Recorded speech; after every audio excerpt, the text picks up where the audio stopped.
ناظرین کرام، السلام علیکم ورحمۃ اللہ وبرکاتہ۔ میں ہوں آپ کا خادم محمد فیاض علی قادری رضوی، خطیب و امام مسجد واحدنا گلشن بغداد۔ آقا کریم صلی اللہ علیہ وسلم نے فرمایا، من لم یجود القرآن آثم، جو قرآن کو تجوید سے نہ پڑھے وہ گناہ گار ہے۔ اور فرمایا، خیرکم من تعلم القرآن وعلمہ، تم میں بہترین شخص وہ ہے جو قرآن پڑھے، سیکھے اور دوسروں کو سکھائے۔ اس لیے ہمیں ضروری ہے کہ ہم قرآن شریف کو ان کے قواعد کے ساتھ پڑھنے کی کوشش کریں، کیونکہ جب معنی فاسد ہوتا ہے تو نماز بھی فاسد ہو جاتی ہے، اور ظاہر سے بات ہے جب قرآن شریف کو ہم ان کے مخارج اور صفات کے ساتھ ادا نہ کریں گے تو یقیناً معنی فاسد ہو جائیں گے اور نماز بھی فاسد ہو جائے گی۔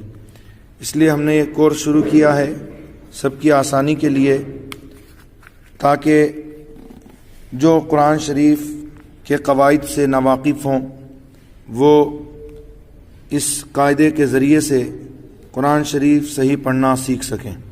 تو آئیے سب سے پہلے ہم مفردات اور حروف تہجی کے بارے میں سیکھتے ہیں۔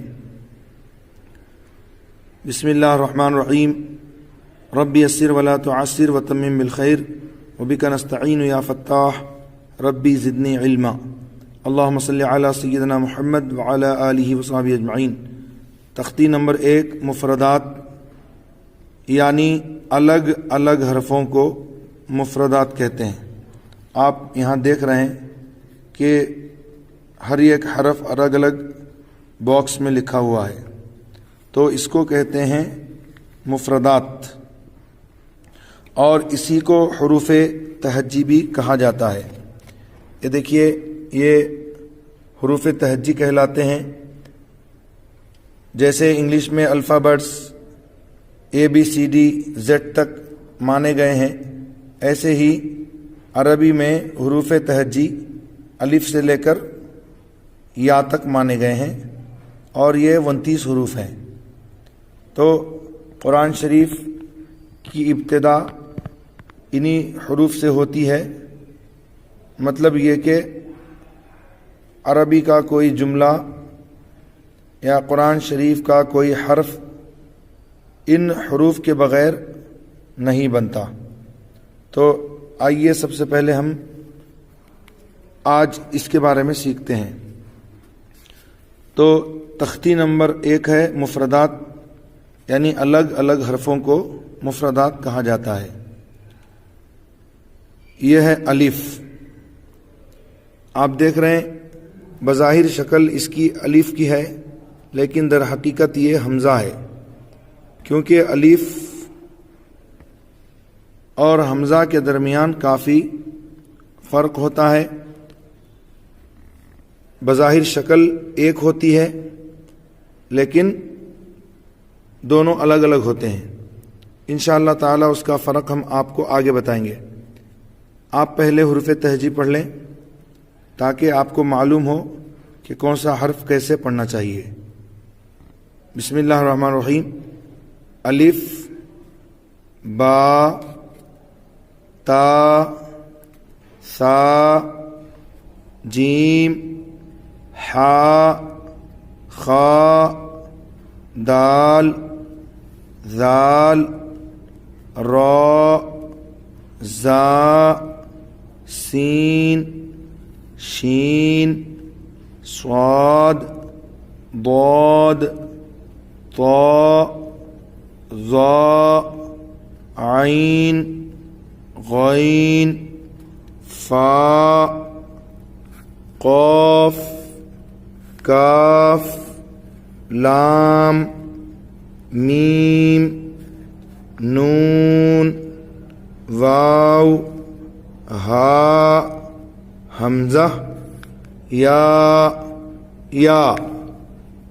یہ نقطوں کی پہچان ہے۔ ایک نقطہ نیچے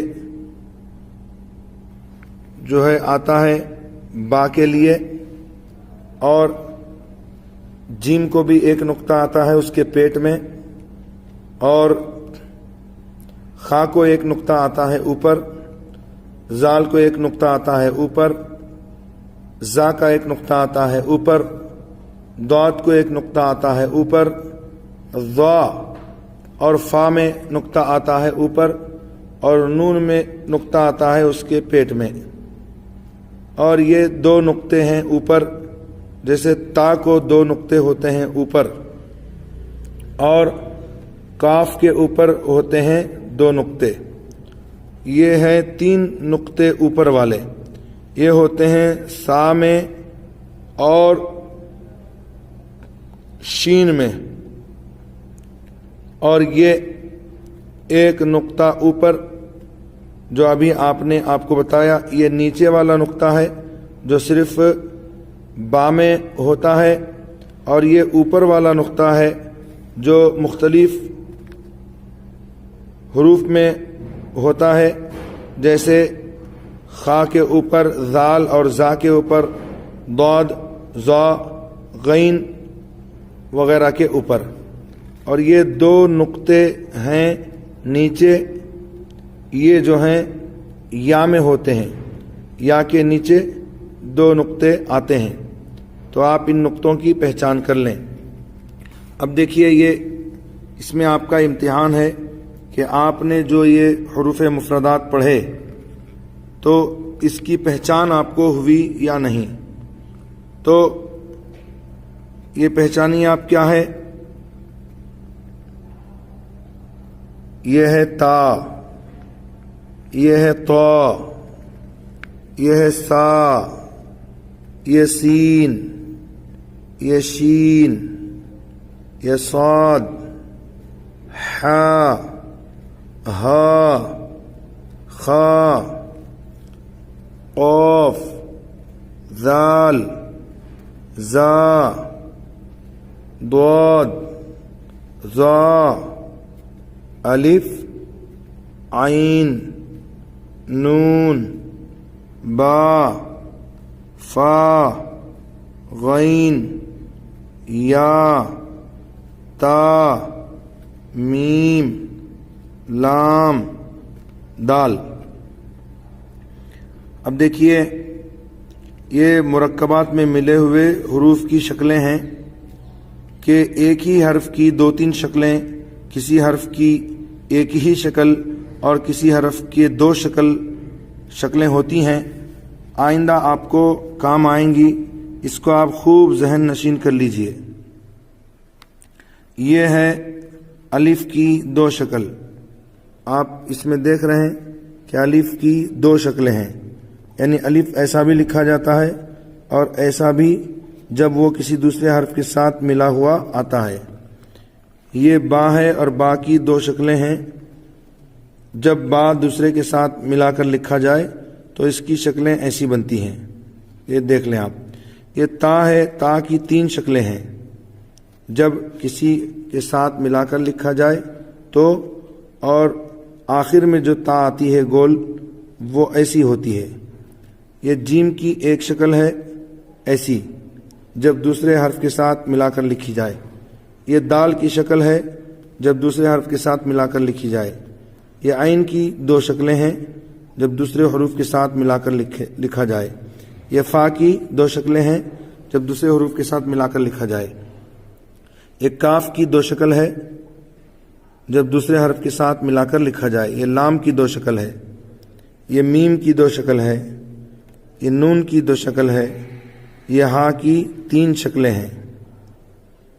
یہ حمزہ کی دو شکلیں ہیں اور یہ یا کی دو شکلیں ہیں۔ انشاءاللہ ناظرین، آج کے لیے اتنا ہی بس ہے۔ انشاءاللہ تبارک و تعالی دوسری تختی ہم کل پڑھیں گے اور سمجھیں گے۔ السلام علیکم ورحمۃ اللہ وبرکاتہ۔